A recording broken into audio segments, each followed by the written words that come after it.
সবাইকে দুপুরে শুভেচ্ছা, শুভ দুপুর। আমি আর আমার ছোট ছেলে এখন খাওয়া দাওয়া করতেছি, কারণ বাসায় কেউ নেই। আমরা দুজন আছি, দুজনই হচ্ছে খাচ্ছি। কেন?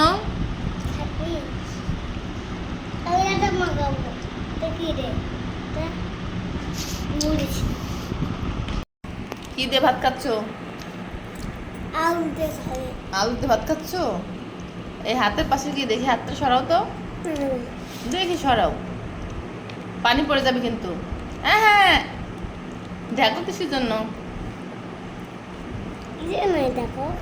খালি দুষ্টামি, খাইতে বসলে দুষ্টামি। ভাত কিন্তু তোমার পড়ে যাচ্ছে। আজকে হচ্ছে আছে পাতলা ডাউল, আছে হচ্ছে এখানে হচ্ছে একটা গোশ, এটা অবশ্যই কমেন্টে জানাবেন এটা কিসের গোশ, ভালো করে দেখাই দিচ্ছি।